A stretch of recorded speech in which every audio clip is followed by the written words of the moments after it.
스가랴 3장 1절에서 5절 말씀,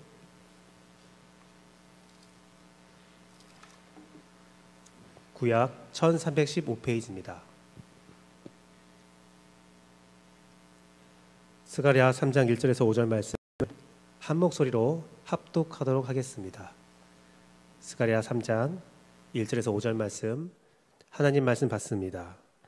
대제사장 여호수아는 여호와의 천사 앞에 섰고 사탄은 그의 오른쪽에 서서 그를 대적하는 것을 여호와께서 내게 보이시니라. 여호와께서 사탄에게 이르시되 사탄아, 여호와께서 너를 책망하노라. 예루살렘을 택한 여호와께서 너를 책망하노라. 이는 불에서 꺼낸 그슬린 나무가 아니냐 하실 때에 여호수아가 더러운 옷을 입고 천사 앞에 서 있는지라. 여호와께서 자기 앞에 선 자들에게 명령하사 그 더러운 옷을 벗기라 하시고, 또 여호수아에게 이르시되 내가 내 죄악을 제거하여 버렸으니 내게 아름다운 옷을 입히리라 하시기로, 내가 말하되 정결한 관을 그의 머리에 씌우소서 하매 곧 정결한 관을 그 머리에 씌우며 옷을 입히고 여호와의 천사는 곁에 섰더라. 아멘. 오직 예수님, 예수 그리스도의 은혜와 평강이 있을지어다. 성삼일체 하나님께 감사와 경배와 영광을 올려드립니다. 여러분 삶에 주의 은혜와 은총이 충만하며 예수 그리스도를 통한 사랑과 은혜가 충만하기를 간절히 기도하며 오늘도 예수님만 전합니다. 오늘은 스가랴 3장 1절에서 5절 말씀을 가지고 여호와께서 대제사장을 세우시는 과정에 대해서 말씀을 함께 나눠보고자 합니다. 우리는 왕 같은 제사장이라고 성경에서 기록하고 있습니다. 오늘 하나님께서는 대제사장 여호수아를 세우시는데, 그것을 통해서 우리가 배울 수 있는 것은 바로 하나님께서 성도를 어떻게 세우시는지를 알 수가 있는 거예요. 오늘 과정을 통해서, 여호수아를 세우시는 과정을 통해서 여러분도 주 앞에 대제사장으로서 든든하게 서는 귀한 은혜가 있기를 바랍니다. 오늘 나오는 대제사장 여호수아는 여호사닥의 아들이라고 학개서 1장 1절 말씀에 쓰여져 있습니다. 학개서는 스가랴 말씀과 동일한 시대에 쓰여진 성경인데요, 그 학개서 말씀에 1장 1절 말씀을 보니까 다리오 왕 제2년 6째 날 곧 그달 초하루에 여호와의 말씀이 선지자 학개로 말미암아 스알디엘의 아들 유다 총독 스룹바벨과 여호사닥의 아들 대제사장 여호수아에게 임하니라. 여호사닥의 아들이라고 기록되어 있는데, 이 여호사닥은 남다른 배경이 하나 있었습니다. 뭐였냐면 역대상 6장 15절 말씀을 보도록 하겠습니다. 역대상 6장 15절 말씀 보니까 여호와께서 느부갓네살의 손으로 유다와 예루살렘 백성을 옮기실 때에 여호사닥도 가니라라고 기록되어 있어요. 즉 포로로 바벨론으로 갈 때에 여호사닥도 함께 갔습니다. 이것을 통해서 우리가 알 수 있는 것은 여호수아도 함께 갔던지, 아니면 여호사닥이 가서 여호수아를 바벨론에서 낳았다라는 말도 있습니다. 바벨론 포로기가 70년이었기 때문에 많은 신학자들은 후자로 여호수아를 낳기 전에 바벨론에 가서 바벨론에서 여호수아를 낳았다라고 말하고 있어요. 바벨론에서 태어난 대제사장, 바벨론에서 제사장 역할을 했겠죠. 그 한정된 제사장 역할을 하다가 그 포로기 이후에 포로 귀환 때에 같이 와서 대제사장이 된 인물이 바로 여호수아입니다. 그런데 이 여호수아의 이러한 이력이 그에게는 상처가 되고 약점이 되었어요. 그 이유는 무엇이냐면 이스라엘 백성들은 북이스라엘에 있는 사마리아 사람들을 이방인 취급을 합니다. 그 이유가 무엇이냐면 그 가운데 이방인들이 함께 살았다는 거예요. 섞였다는 거죠. 그런데 여호수아는 바벨론에서 태어나서 바벨론의 문화에서 살았던 사람입니다. 그런 사람이 포로기 이후에 돌아와서 대제사장 역할을 하고 있으니 백성들이 그의 순수성과 그의 대제사장 자격에 대해서 비난이 있었다는 것은 피할 수 없는 사실이에요. 너는 바벨론 사람 아니냐? 너는 죄악이 묻은 사람 아니냐? 넌 거룩한 제사장의 역할을 할 수가 없는 사람이다. 여호수아는 그런 말을 듣고 있었어요. 그런 가운데 오늘 본문의 말씀이 기록된 겁니다. 스가랴는 하나님께 성전을 세워야 된다는 말씀을 들었고 하나님께서 성전을 어떻게 세우실지를 1장, 2장 말씀을 통해서 무수한 환상을 통해서 듣고 있었고 하나님의 역사에 대해서 스가랴는 말씀을 받고 있었어요. 그런데 이렇게 힘을 합쳐서 하나님이 성전을 세우실 때에 우리 함께 성전을 세워야 한다라는 그 사명감이 불타오를 때 스가랴의 머릿속에는 아주 고민거리가 있었어요. 이스라엘 백성이 하나가 되어서 이 역사를 감당해야 되는데 여호수아의 정당성에 대해서 정통성에 대해서 비난하고 있었다는 거죠. 그게 너무나 고민이 되니까 아마 하나님께서 꿈으로 나타나서 여호수아를 어떻게 하신지를 보여주십니다. 꿈에서 실제 인물이 나온 거예요. 내가 보고 있는 사람이 나와서 하나님께서 이 자를 여호수아를 내가 어떻게 세웠고 어떻게 하실 거야라는 것을 스가랴에게 말씀을 허락하시고 그 내용들을 허락하시는 거예요. 그 내용이 바로 오늘 본문의 내용입니다. 사랑하는 성도 여러분, 여호와께서 스가랴를 통해서 대제사장을 세우시는 과정을 보여주실 텐데 이 말씀을 읽으면서 오늘 본문에 나오는 여호수아가 바로 나다, 나 자신이다라는 생각을 가지고 말씀을 묵상하면 좋겠습니다. 그렇게 말씀의 은혜를 받으십시오. 여호와께서 대제사장을 세우시는 과정 그 첫 번째는 사탄을 책망한다라고 기록되어 있습니다. 그것은 악한 세력을 완전히 제압하시는 하나님이시고요. 우리가 예수님을 묵상하면 성도를 보호하시는 예수님의 모습입니다. 1절 2절 말씀을 보니까 사탄이 그의 오른쪽에 서서 천사들은 여호와 앞에 섰고 사탄은 그의 오른쪽에 서서 그를 대적하는 것을 여호와께서 내게 보이시니라. 이게 바로 스가랴가 지금 고민하고 있었던 거예요. 여호수아가 욕을 먹고 있으니까 백성들이 여호수아를 욕하니까 그 스트레스를 받고 있는데 그것을 영적인 모습으로 하나님께서 스가랴에게 보여주신 겁니다. 여호수아가 당하고 있는 이 지금의 상황은 사단이 그를 괴롭히는 거다. 사단이 그를 책망하는 거다. 이 모습을 보니까 누가 떠올랐냐면 욥이 떠올랐습니다. 욥이 하나님 앞에서 축복받으면서 삶을 잘 살아갈 때 누구도 욥에 대한 의심을 하지 않을 때 사단은 나와서 욥을 비방하죠. 하나님, 욥이요, 하나님이 축복하니까 하나님을 사랑하는 거예요. 욥이 그 축복을 하나님께서 거두신다면 욥은 분명 하나님을 욕할 겁니다. 그러한 모습이 지금 여호수아에게도 똑같게 적용되고 있다는 거예요. 여호수아가 무슨 대제사장이야? 바벨론에서 온 놈이 무슨 대제사장 역할을 하겠다는 거야? 하나님, 이 사람은 대제사장의 역할이 할 수 없어요. 그러자 하나님께서 어떻게 하십니까? 여호와께서 내게 보이시니라. 여호와께서 사탄에게 이르시되 사탄아, 여호와께서 너를 책망하노라. 예루살렘을 택한 여호와께서 너를 책망하노라. 두 번이나 쓰였죠. 책망한다, 책망한다. 사단이 하나님 앞에서 여호수아를 욕하자 조용히 해. 어디 감히 여호수아를, 내가 택한 사람이야 하고 있는 거예요. 내가 택했어.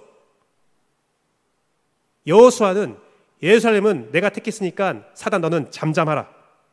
꾸짖는 겁니다. 사랑하는 성도 여러분, 사단은요 이런 존재예요. 베드로전서 5장 8절 말씀을 보니까 이렇게 기록되어 있습니다. 근신하라, 깨어라. 너희 대적 마귀가 우는 사자와 같이 두루 다니며 삼킬 자를 찾나니.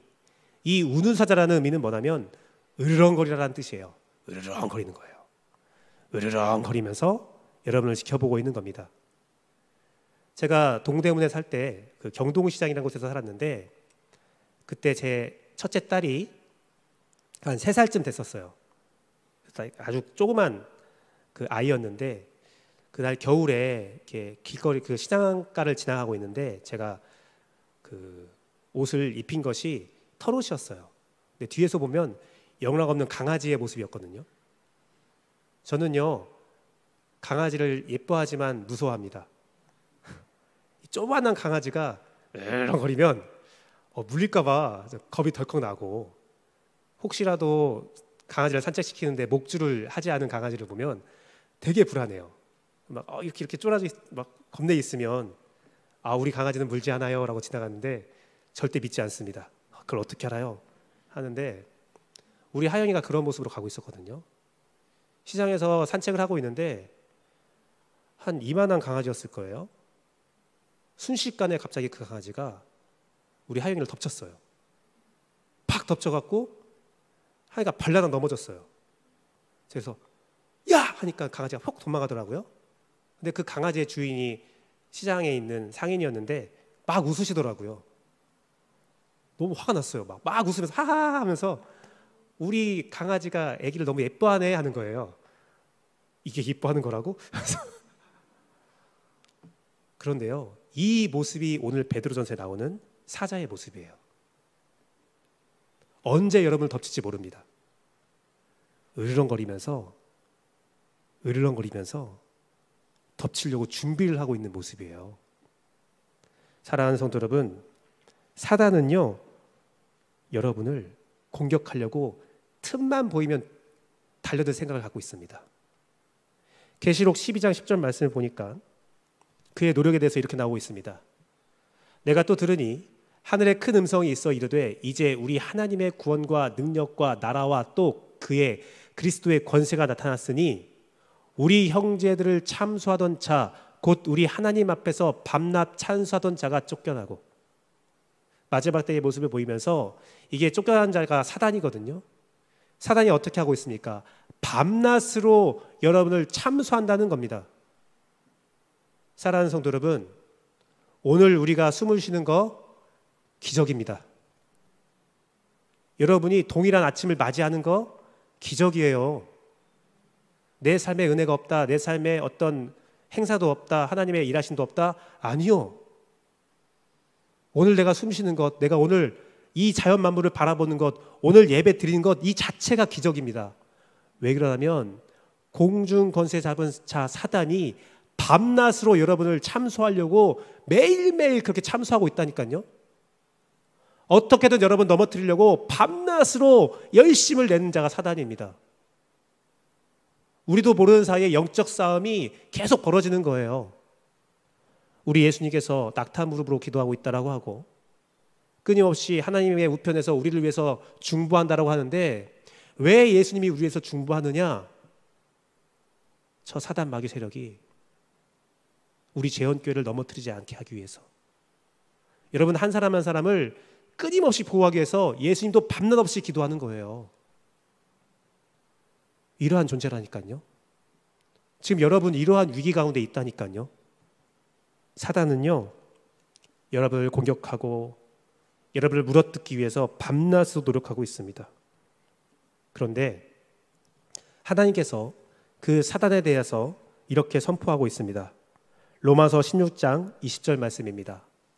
평강의 하나님께서 속히 사단을 너희 발 아래에 상하게 하시리라. 우리 주 예수님의 은혜가 너희에게 있을지어다. 밤낮으로 여러분을 공격하지만 예수님의 은혜로 그 사단을 그 발밑에 둔다고 하시는데, 이 말씀은 창세기 3장 15절 말씀의 성취입니다. 내가 너로 여자와 원수가 되게 하고, 이게 뱀에게 하신 말씀이거든요. 뱀, 곧 사탄에게 하신 말씀이에요. 내 후손도 여자의 후손과 원수가 되게 하리니 여자의 후손은 내 머리를 상하게 할 것이요 너는 그의 발꿈치를 상하게 할 것이라. 사단이 우리를 참수하고 우리에게 고통을 주고 우리를 아프게 하지만 여자의 후손인 예수님께서 이미 사단의 머리를 밟아 짓이겼습니다. 사단은요 이미 그 기세가 꺾였습니다. 개가요, 강아지가요, 아무리 큰 강아지라 할지라도 그 강아지가 목에 줄이 감겨 있으면 위험하지 않아요. 제가 전주 동물원에 갔을 때 깜짝 놀라고 참 이거 잘했다라고 생각한 게 있었는데, 호랑이와 사자우리가 그 방화 유리 가운데 있어서 굉장히 가까이서 볼 수 있거든요. 정말 사자 머리가요, 막 어린아이 막 이만해요. 어린아이 키보다 더 커요, 머리 하나가. 근데 그 머리가 제 앞에서 왔다 갔다 한다니까요. 하지만 우리가 웃으면서 사진 찍으면서 좋아하는 이유가 무엇입니까? 막혀있기 때문에 그래요.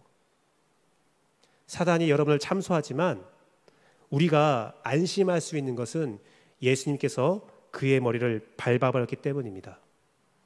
그 모습이 오늘 스가랴 말씀에서도 선포되고 있는 겁니다.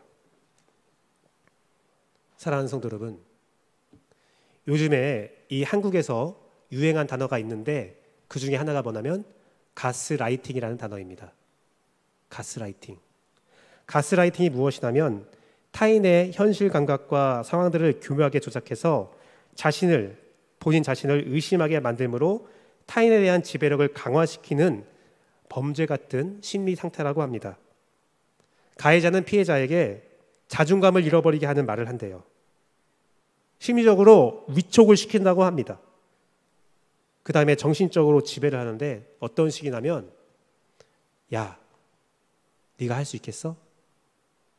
야, 너 왜 이렇게 사람이 그래? 너는 좀 너무 급한 것 같아. 비난을 하는 거예요. 너 옛날에 판단 못했잖아. 너 잘 판단 못하잖아. 너 이 공부도 잘 못했잖아. 계속 비난을 하는 겁니다. 어떤 노력을 하려고 하는 사람에게 아이고 야 아서 며칠이나 가겠냐. 네가 할 수 있다고? 못해. 하지마. 그런데요, 놀라운 것은 이 가스라이팅이 일어나는 빈번이라는 관계가 어느 관계냐면 부부관계, 부모관계, 친구, 연인관계에서 일어난대요.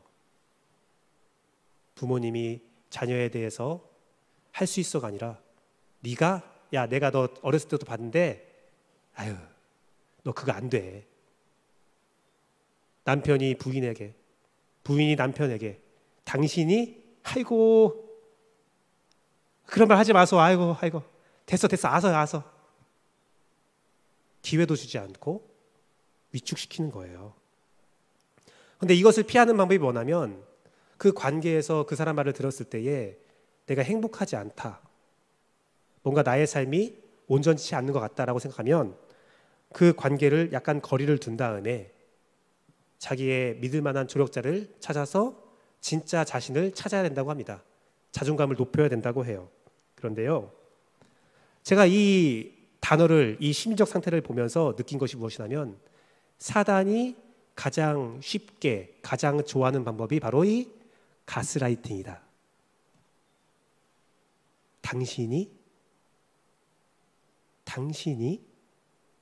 어이고 매일매일 말씀을 묵상하겠다고요? 너 옛날에도 그랬어. 이번 연도에 성경 일독 한번 해보겠다고 창세기까지만 읽겠지. 또 자겠지. 못하겠지. 뭐 기도를 열심히 해보겠다고 며칠이나 갈까? 그러면 어떻게 합니까? 그래 내가 무슨 됐어. 네가 예배를 잘 지키겠다고? 가서 졸지나 마. 내 마음속에서 그 마음이 나오잖아요. 사단이 여러분을 가스라이팅하고 있는 거예요. 못하게 하는 겁니다. 사랑하는 성도 여러분, 시도를 한다면 한 번이라도 할 수 있어요. 한 번 말씀 보고, 말씀 일독 못하면 어떻습니까? 매일 새벽을 지키지 못하면 어떻습니까? 매일 내가 말씀을 묵상하지 못하면 어떻습니까? 작심 삼일이면 어떻습니까? 한 번 봐도, 한 번 기도해도 역사는 일어납니다. 사랑하는 성도 여러분, 오늘 여호수아가 그렇다는 거예요. 주변 사람들이 계속 여호수아를 울감매고 여호수아의 자격을 논하고 여호수아가 이렇다 저렇다 말을 들으면 여호수아 본인도 내가 그런 존재지 뭐. 오늘 말씀 보면요, 정말 신기한 비밀이 하나 숨어 있는데 여호수아는요, 그 환상 속에서 한마디도 못해요. 사단이 여호수아를 책망하는데 여호수아는 자기 입술 열어서 하나님 저 그렇지 않아요, 그런 말 한마디 못해요. 하나님 제가 그다 할지라도 하나님 은혜 주세요 라는 말도 못해요. 그냥 가만히 우두커니 서서 당하고만 있어요. 이 모습이 바로 우리의 모습입니다. 그런데요, 하나님이 어떻게 하세요? 그 사단을 책망하면서 말씀하십니다. 여호수아는 내가 불에서 건진 그을린 나무야. 불 그림이 있을지 몰라도 이미 불 심판에서 내가 건졌어. 내 거야. 내가 택했어. 사단, 조용히 해. 이 재원교회는, 여러분 성도 한 사람 한 사람은 하나님이 택하시고 예수 십자가의 보혈로 여러분을 건지신 존재입니다. 여러분을 책망할 자 한 명도 없습니다. 맞습니다. 제가 연약합니다. 제가 그름이 있습니다. 항상 작심삼일입니다. 신앙적인 모습을 잘 보이지도 못하고 모범적인 모습을 잘 보이지도 못할 수 있습니다. 그것이 나를 괴롭힐 수 있고 나의 자존감을 떨어뜨릴 수도 있습니다. 하지만 하나님은 그거에 아랑곳하지 않고 너는 내가 택했다. 너는 내 것이다. 주님은 말씀하고 있다는 것입니다. 사랑하는 성도 여러분, 여호와께서 대제사장을 세우시는 과정, 그 첫 번째가 바로 이것입니다. 악한 세력을 제압하시면서 여러분을 보호하시면서 여러분이 할 수 있다라는 것을 선포하고 있습니다. 사랑하는 성도 여러분, 여호와께서 대제사장을 세우시는 과정, 사탄을 책망하신다. 악한 세력을 제압하시고 여러분을 보호하십니다. 두 번째는 아름다운 옷을 입히신다고 기록되어 있습니다. 바로 죄에서 우리를 구원하시는 겁니다. 바로 여러분에게 새 생명을 허락하신 예수님을 우리가 떠올릴 수 있죠. 4절 말씀 보니까 여호와께서 자기 앞에 선 자들에게 명령하사, 자기 앞에 선 자가 누구예요? 천사들이죠. 말씀 읽었을 때 앞에는 천사가 서 있었고 여호수아의 오른쪽에 사단이 서 있었으니까 지금 천사에게 명령하시는 겁니다. 그 더러운 것을 벗기라 하시고 또 여호수아에게 이르시되 내가 내 죄악을 제거하여 버렸으니 내게 아름다운 옷을 입히시리라. 입히시리라. 지금 또 재미있는 비밀 하나가 또 나왔어요. 여호수아가 어떤 모습이었어요? 하나님 앞에서 여호수아가 더러운 옷을 입고 있었어요. 이것은 뭘 의미하냐면 사단이 없는 사실로 참소한 게 아닌 거예요. 여호수아는 죄악이 있었고 대제사장으로서 역할을 할 수 없는 존재였습니다. 바벨론에서 태어난 것이 하나님 보시기에도 연약했고 더러웠다는 겁니다. 그런데 여기서 나오는 비밀이 무엇이냐면, 여러분 대제사장이 지성소에 들어갈 때 제가 방울을 달고 끈을 밟고 들어간다고 제가 말씀드렸어요. 그게 왜 그러냐면 더러운 채로 죄악 있는 채로 하나님 앞에 서면, 거룩한 존재 앞에 타락한 것이, 정결하지 못한 것이 서면 하나님은 그것을 멸하시거든요. 대제사장이 죄악 있는 상태에서 지성소에 들어갔을 때 움직임에 방울 소리가 나지 않으면 죽은 걸로 간주하고 끈을 끌어서 그 시체를 끄집어냅니다. 그러면 지금 여호와 앞에, 하나님 앞에, 그 거룩한 하나님 앞에 더러운 옷을 입고 서 있는 여호수아는 어떻게 됩니까? 그 즉시 죽어야 돼요. 지금 죽어야 돼요. 이 환상 속에서 스가랴가 볼 때 이 환상의 끝은 여호수아의 죽음입니다. 그게 마땅한 겁니다. 그런데 하나님이 말씀하신 거예요. 더러운 거 벗겨. 살려. 아름다운 옷을 입혀. 빨리 살려. 이 제거하다, 더러운 것을 벗기라, 이 제거하라는 단어는 뭐냐면, 죄를 제거했다라는 단어는 뭐냐면 아바르라는 히브리어로 지나가다, 사라지다, 건너가다. 사랑하는 성도 여러분, 출애굽 당시에 유월절의 피를 문서주에 바른 이스라엘 백성은 그 죽음이 건너갔어요. 이 유월절의 피는 예수 그리스도입니다. 마태복음 1장 21절 말씀을 보겠습니다. 마태복음 1장 21절 말씀 보니까 아들을 낳으리니 이름을 예수라 하라. 이는 그가 자기 백성을 그들의 죄에서 구원할 자이심이라. 오직 예수님의 이름에 구원이 있습니다. 예수님 믿는 우리에게는 죽음이 없어요. 새 생명이 있습니다. 예수님의 아름다운 옷을 우리가 입었다면 우리는 구원을 받습니다. 창세기 3장 말씀을 보면 인류가 죄악을 저지르고 뱀에 대해서는 머리를 밟아버린다는 말씀을 합니다. 그런데 인류가 죄를 저질렀을 때 처음에 자신의 부끄러움을 가리기 위해서 쓴 것이 무엇이었냐면 나뭇잎이었어요. 나뭇잎. 그런데 유대인들의 풍습 가운데, 사상 가운데 나무가 상징하는 것이 있습니다. 나무는 율법을 상징해요. 왜 그러냐면 나무 밑에서, 그 그늘 밑에서 율법을 배웠거든요. 떼학볕 같은 데서 배우지 못하니까 그 나무 그늘이 그들에게 학교 같은 역할이었거든요. 그래서 회당에 가면 회당에 조각들이 있는데 나무 조각들이 다 기록되어 있어요. 나무는 율법을 상징하거든요. 그래서 창세기 말씀에서 나뭇잎으로 자기를 가렸다라는 것은 뭐냐면 율법으로 자신의 범죄함을 처음에 가렸던 거예요, 사람들이. 그런데 나뭇잎에는 특징이 있습니다. 제가 덕진공원에 가면 연꽃이 쫙 필 때가 있잖아요. 제가 대학생 때 가서 연잎 하나를 딱 끊었어요. 진짜 크더라고요. 그래서 우산처럼 쓰고 다녔는데 시간이 지나니까 제가 그걸 가지고 집까지 왔었거든요. 집에 오니까 다음날 시들시들해져 있더라고요. 연꽃이 이렇게 말려 들어가 있더라고요. 나뭇잎은요, 시간이 지나면 바스러지고 상해요. 율법은 우리의 죄를 완전히 가릴 수가 없어요. 그래서 어떻게 됩니까? 나뭇잎을 또 따야 돼요. 내 죄를 가리려면 나뭇잎을 계속 따야 돼요.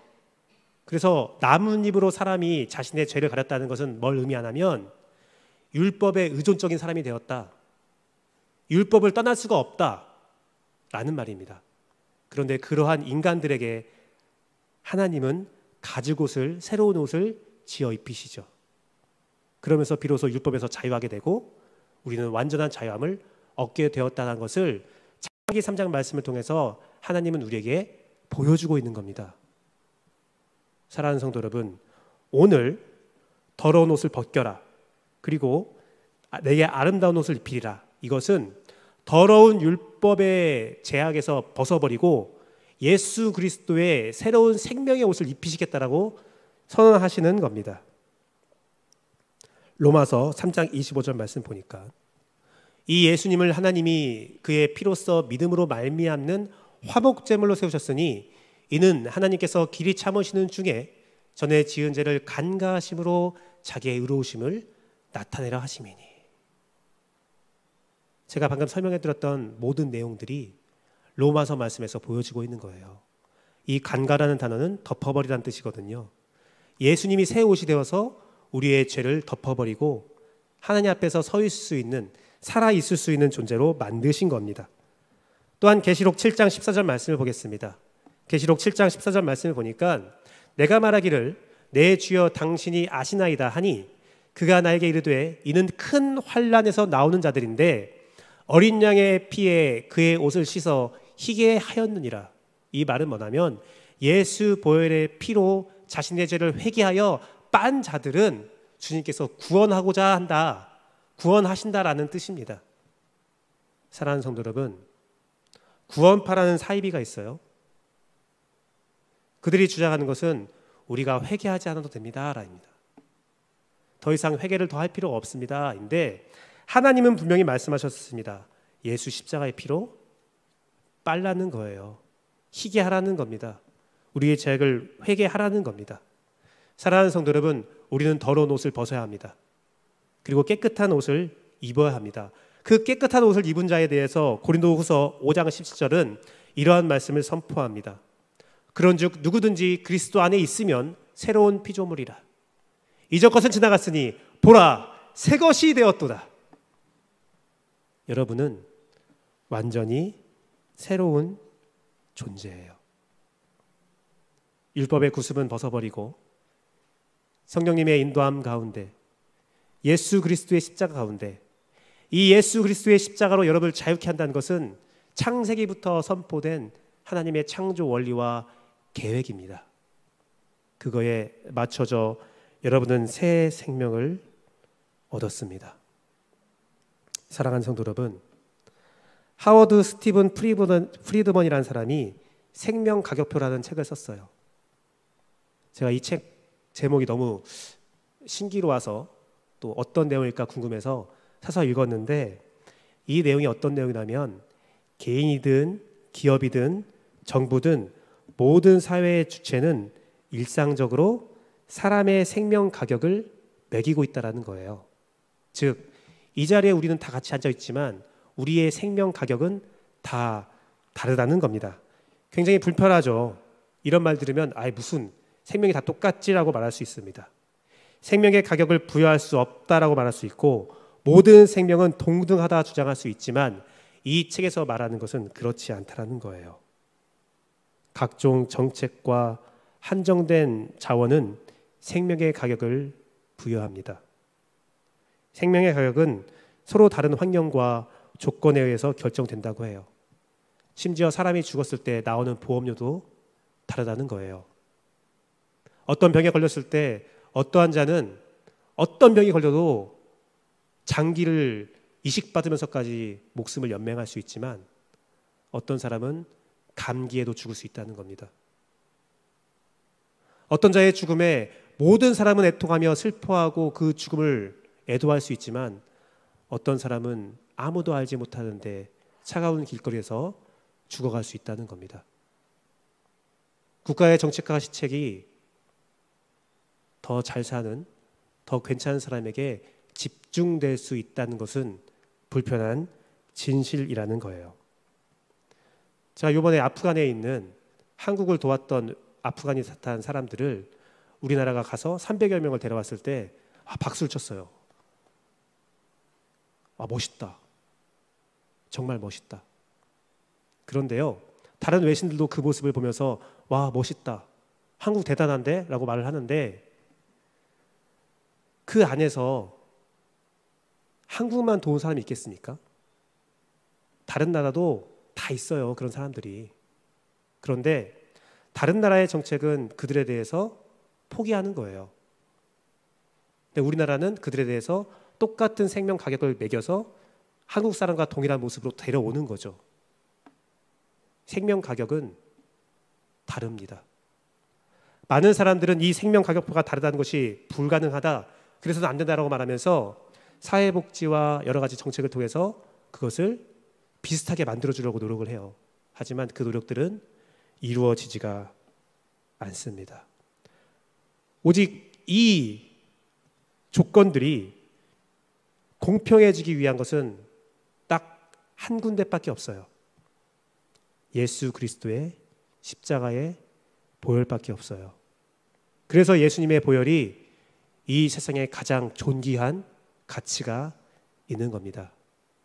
사랑하는 성도 여러분, 우리는 다 동일한 가치가 있는 자입니다. 우리가 어떤 모습으로 살아가도, 이 세상에서 나의 생명의 가격표를 다르게 매겨도 우리가 꼭 기억해야 할 것은 예수님의 십자가 보혈 가운데 여러분은 하나님의 것이고 동일한 가치로 존귀함을 받고 있다는 사실입니다. 사랑하는 성도 여러분, 적들 가운데서 가장 무서운 적이 누군지 아세요? 내부의 적입니다. 내 외부에 있는 사람들이 나를 공격하고 아프게 해도 견딜 수 있어요. 쟤는 나를 공격할 수 있어. 그런데 내 사랑하는 자녀가, 내 부모가, 내 배우자가, 이 교회 안에 있는 성도들이 나를 공격할 때는 그게 그렇게 아프거든요. 또한 더 아픈 것은 내 자신이 나를 공격할 때입니다. 그런데 오늘 예수님께서 십자가의 보혈로 우리에게 새 생명을 주시고 더러운 죄를 벗어버리고 아름다운 옷을 입혔다는 것을 우리가 꼭 기억하면서, 하나님께서 사단들도 멸망시켰다는 사실을 기억하면서 모든 환난과 고난과 핍박 가운데 여러분의 가치를 내려뜨리는 것 가운데 자유하시기 바랍니다. 여러분은 예수님의 가치가 있는 존재입니다. 여호와께서 대제사장을 세우시는 과정, 첫 번째는 사단을 책망하십니다. 악한 세력을 멸하시고 성도를 보호하시죠. 그리고 아름다운 옷을 입히십니다. 죄에서 구원하십니다. 새 생명을 주셨습니다. 그 마지막은 무엇이냐면 정결한 관을 머리에 씌우신대요. 새로운 신분을 임명하시고 새 사명을 주시는 모습입니다. 5절 말씀 보니까 내가 말하되 정결한 관을 그의 머리에 씌우소서 하매 곧 정결한 관을 그 머리에 씌우며. 또 재미있는 비밀이 하나 또 나왔는데요. 이 머리에 관을 씌울 때 어떤 과정에서 씌워집니까? 내가 말하되. 스가랴가 말한 거예요. 하나님께서 더러운 옷을 벗기시고 아름다운 옷을 입히시는데 스가랴가 외치는 겁니다. 하나님! 아름다운 옷만 입히지 마시고 정결한 관도 그에게 허락하소서. 스가랴는요, 여호수아가 스트레스였거든요. 여호수아가 참 잘 서야 되는데, 왜 여호수아가 사람들에게 비난받지? 막 고통스러웠어요. 그런데 환상에서 여호수아가 사단에게 참소당하는 모습 보면서 마음이 조바조바하게 바라봤을 겁니다. 그 안에 아무 말도 못하고 당하고 있는 여호수아를 보면서 답답해서 답답해. 하지만 그도 하나님 앞에서 아무 말도 못하는 거죠. 두려우니까. 그런데 여호와께서 여호수아에게 하시는 말씀, 사단을 책망하는 모습, 그에게 아름다운 옷을 입히는 모습 보면서 스가랴가 용기를 얻은 겁니다. 하나님, 그렇다면 그 여호수아에게 정결한 관도 주십시오. 확실하게 못 박으십시오. 이 환상을 봤을 때 스가랴가 어떻게 했을까요? 환상에 깨어났을 때 이스라엘 백성들에게 가서 외쳤을 겁니다. 내가 내 눈으로 똑똑히 봤다. 그리고 내가 기도했다. 내가 하나님께 의뢰했다. 여호수아는 하나님이 세우신 대제사장이고 우리가 생각하는 그런 죄악들과 과오들은 하나님이 다 없애셨다. 그리고 내가 기도했을 때 하나님은 여호수아에게 그 관을 씌우셨다. 사랑하는 성도 여러분, 이 모습이 우리의 모습이 돼야 돼요. 우리 주변에 앉아있는 성도님들 보십시오. 우린 다 왕같은 제사장이라고 선포되어 있습니다. 베드로전서 2장 9절 말씀 보겠습니다. 베드로전서 2장 9절 말씀 보니까 그러나 너희는 택하신 족속이요 왕같은 제사장들이요. 여러분은 모두 왕같은 제사장인데 이 왕같은 제사장이란 뜻은, 원어적인 뜻은 왕에게 속한 제사장이란 뜻이에요. 우리들은 다 하나님께 속한 제사장이에요. 그러면 우리는 어떻게 해야 되냐면 우리가 내 옆에 있는 이웃을 바라볼 때, 이 교인들을 바라볼 때, 그리고 저를 바라보고 우리 교역자들을 바라보실 때 이분들은, 이 사람들은, 우리 재원교회 모든 속한 사람들은 하나님께서 그의 앞에 있는 사단을 책망하여 물리치셨고 그에게 거룩한 옷을 입히시는 자라. 그런 존귀한 자다는 생각 가지고 중보하셔야 되는 겁니다. 그분을 보면서 비방하는 것이 아니라 주님, 그분에게 관을 씌워주세요. 내 옆에 있는 성도에게 관을 씌워주세요. 내 배우자에게 관을 씌워주세요. 내 자녀에게 관을 씌워주세요. 그렇게 기도해야 된다는 겁니다. 사랑하는 성도 여러분, 하나님께서 우리에게 관을 씌워주실 때에 왜 관을 씌워줬을까요? 그 사명이 무엇일까요? 고린도전서 9장 16, 17절 말씀을 같이 읽어보겠습니다. 고린도전서 9장 16절 17절 말씀 한 목소리로 읽습니다. 둘, 셋. 내가 복음을 전할지라도 자랑할 것이 없음은 내가 부득불할 일임이라. 만일 복음을 전하지 아니하면 내게 화가 있을 것이로다. 내가 내 자의로 이것을 행하면 상을 얻으려니와 내가 자의로 아니한다 할지라도 나는 사명을 받았노라. 여러분이 받은 관은 복음을 전하는 관입니다. 여러분의 복음 대상자도 하나님이 그의 죄를 없애시고 아름다운 옷을 입히실 것이고, 여러분이 복음을 전하고자 한 자도 사단 마귀 세력을 주님께서 반드시 멸하실 것입니다. 베드로 전서 2장 9절 말씀, 하반절 말씀을 다시 한번 보겠습니다. 왕같은 제사장들이요 거룩한 나라요 그의 소유가 된 백성이니 이는 너희를 어두운 데서 불러내어 그의 기이한 빛에 들어가게 하신 이의 아름다운 덕을 선포하게 하려 하심이다. 우리가 왜 대제사장이 되었습니까? 하나님의 아름다운 덕을 선포하기 위함입니다. 우리에게는 사명이 있습니다. 계시록 2장 26절 말씀입니다. 이기는 자와 끝까지 내 일을 지키는 자는 그에게 만국을 다스리는 권세를 주리니. 우리가 받은 사명을 잘 감당한다면 주님은 이러한 권세를 여러분에게 허락하신다고 말씀을 하셨고 선포하셨습니다. 아멘. 이 권세는 다른 자의 것이 아닙니다. 내 것입니다. 내 것이에요. 여러분 앞에 있는 모든 문제는 하나님이 해결하셨습니다. 아멘. 여러분의 더러운 옷은 이미 벗겨졌고 예수님에 의해서 새 생명의 옷이 입혀졌습니다. 아멘. 우리의 중보기도로 인하여, 예수님의 중보기도로 인하여 우리는 모두 다 여호수아고 스가랴이기 때문에 우리의 머리에는 관이 씌어져 있습니다. 사랑하는 성도 여러분, 이 보증을 에베소서 1장 13절 14절 말씀에서는 성령님이 하고 있다고 선포하고 있습니다.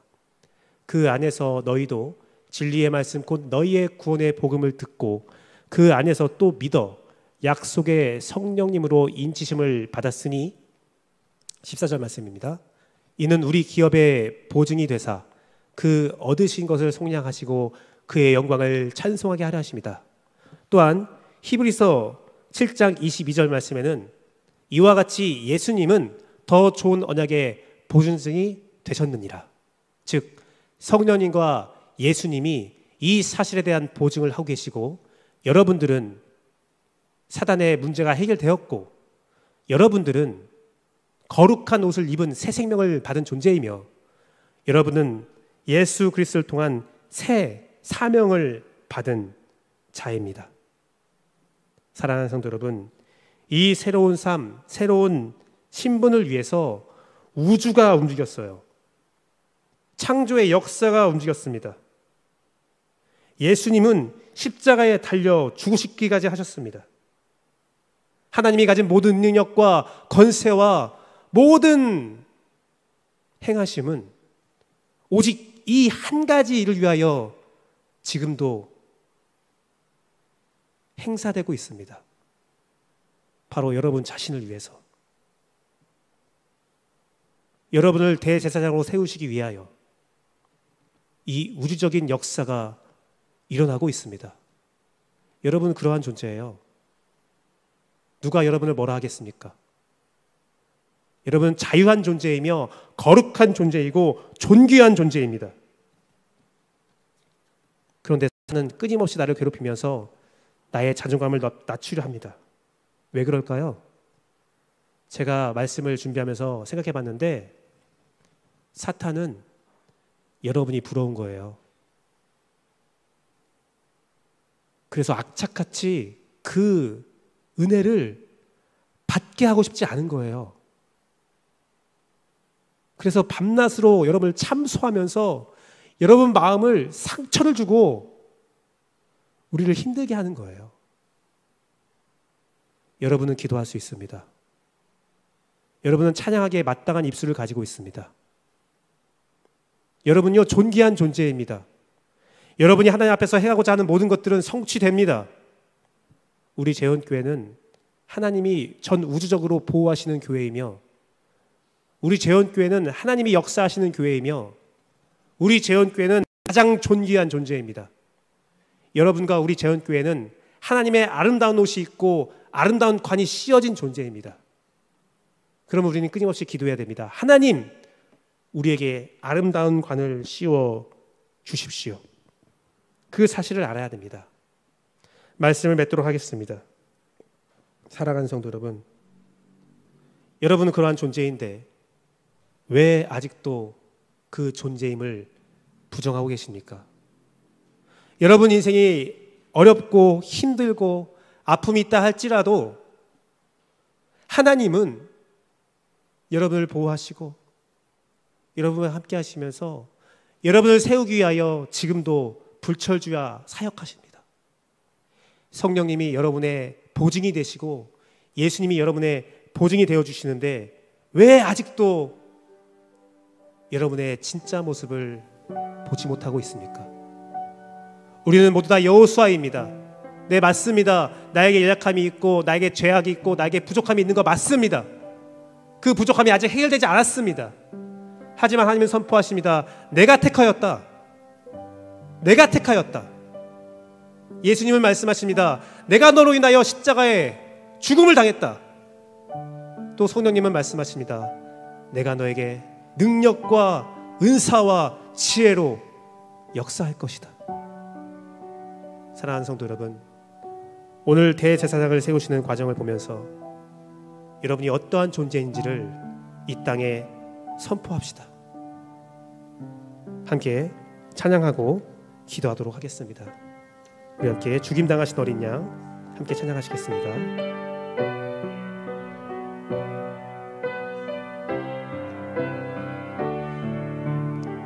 죽임당하신 어린 양, 죽임당하신 어린 양, 모든 족속과 방언 나라 가운데서 우리를 비로사서 하나님께 드리셨네.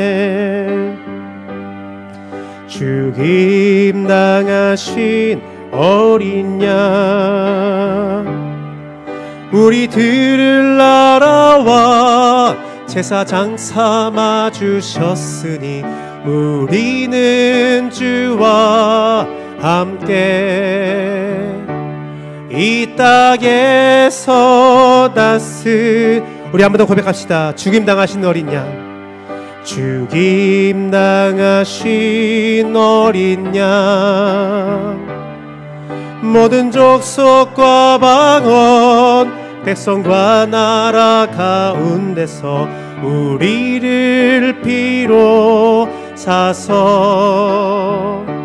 하나님께 드리셨네. 죽임당하신 어린 양, 우리들을 알아와 제사장 삼아 주셨으니 우리는 주와 함께 이 땅에서 다스리리. 죽임당하신 어린 양,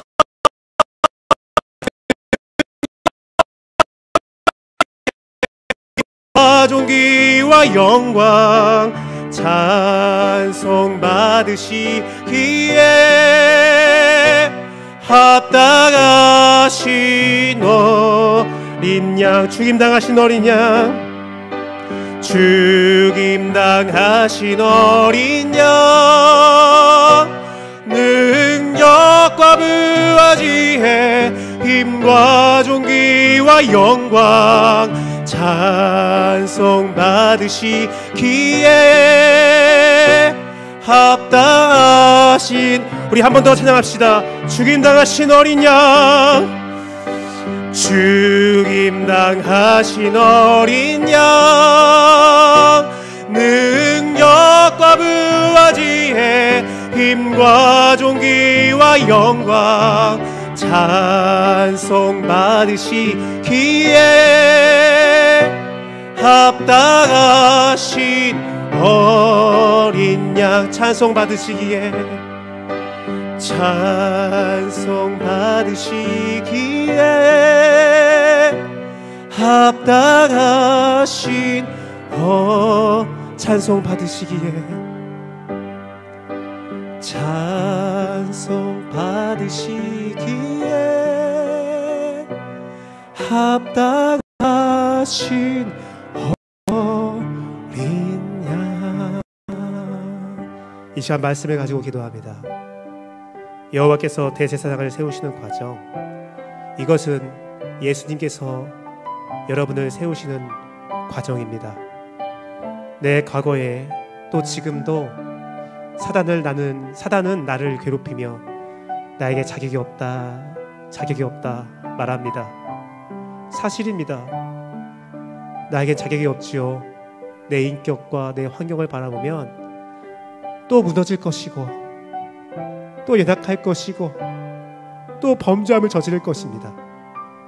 하지만 주님은 말씀하십니다. 그 사단을 책망하십니다. 내가 택한 족속이다.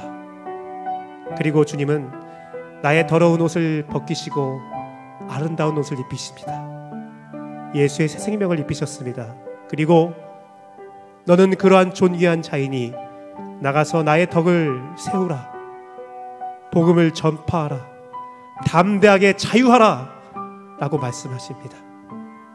이 말씀을 기억하며 함께 한 목소리로 기도하시겠습니다.